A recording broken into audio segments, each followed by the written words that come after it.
নমস্কাৰ সকলোকে মোৰ ফেচবুক পেজ সৌৰভজ্যোতি ভি আৰু ইউটিউব চেনেল সৌৰভজ্যোতি ভিলৈ স্বাগতম জনাইছোঁ। আৰু যোৱাকালি 31 অক্টোবৰ অসমৰ ইতিহাসৰ কাৰণে এটা বিৰল দিন, আৰু এই দিনটোতে জুবিনদাৰ যি সপোনৰ প্ৰজেক্ট ড্ৰিম প্ৰজেক্ট ৰৈ ৰৈ বিনালে মুক্তি লাভ কৰিলে।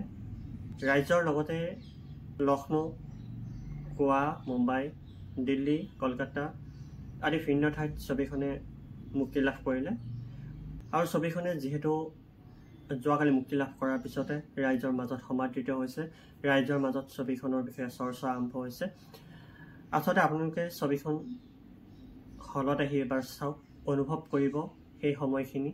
আৰু জুবিনদাই যেন নিজৰ জীৱনত ঘটা প্ৰত্যেকটো ঘটনাই কৈ গ'ল ছবিখনৰ মাধ্যমত, তেনে এটা ঘটনাই হয়তো তাত দেখুৱাব বিচাৰিছিল।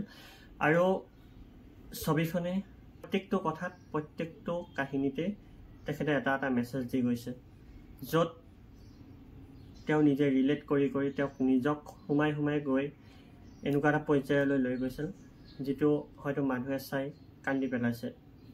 গতিকে সকলোৱে আৱেগিক হোৱাটো স্বাভাৱিক।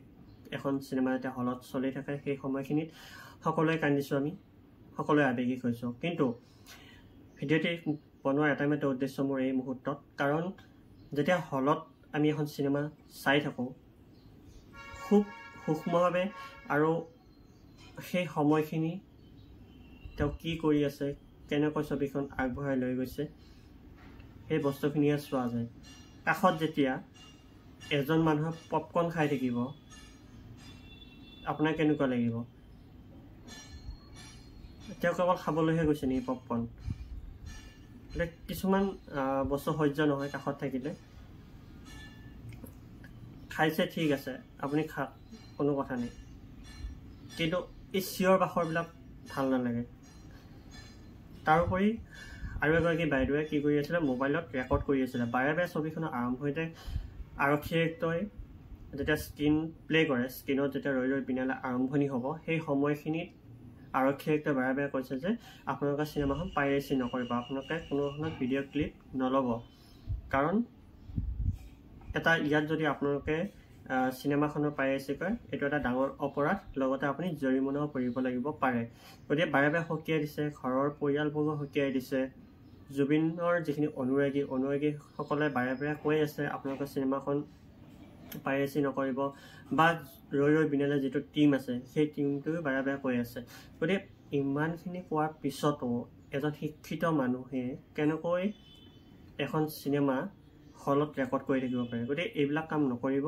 আৰু অপ'জ কৰি আছিল বাইদেউ এগৰাকীয়ে, আপুনি কিয় এনেকৈ ভিডিঅ' কৰি আছে, কি কৰি আছে? তেতিয়া তেওঁ লাজ পাইছিলে।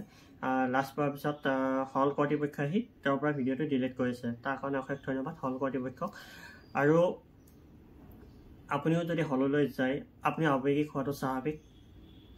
আপুনিও অকণমান ক্লিপ আপোনাৰো ল'বলৈ মন যাব, কিন্তু তেনেকুৱা কাম নকৰিব। আপুনি হলত গৈ চাওক, আপুনি ঘৰৰ মানুহক হলত গৈ দেখুৱাওক চিনেমাখন, আৰু আপোনাৰ মন মগজুত সেই কাহিনীটো সঞ্চিত কৰি ৰাখক। তেতিয়াই হয়তো আপুনি সকলোখিনি বস্তু গম পাব, সকলোখিনি মেছেজ গম পাব। কাৰণ জুবিনদাই প্ৰকৃতিক ভাল পায়, প্ৰকৃতিৰ বিষয়ে কৈছে। তেখেতে ৰাজনৈতিক ক্ষেত্ৰখনত কেনেকুৱা হৈ আছে, কি হৈ আছে, সেই বস্তুটো দেখুৱাব বিচাৰিছে। তাৰোপৰি তেওঁ সাগৰ ভাল পায়, সাগৰ দেখুওৱা হৈছে।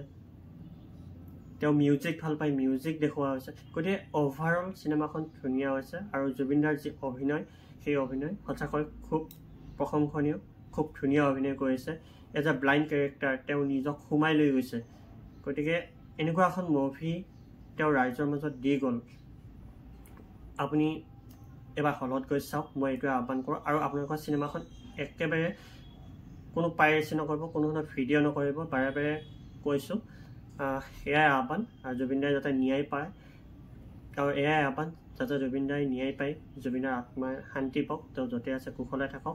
আৰু তেওঁৰ যিসমূহ গান সেই গানসমূহ আমাৰ মাজত সদায় সঞ্চিত হৈ থাকিব, সদায় আমি শুনি গৈ থাকিম। কিন্তু ৰৈ ৰৈ বিনালে যে শেষ বুলিলেতো শেষ নহয়, ইয়াত আৰম্ভণি, আৰু ইয়াৰ পৰাই যে এক নতুন দিগন্তৰ সূচনা হওক যুৱ প্ৰজন্মৰ মাজত, তাকে আহ্বান কৰিছোঁ।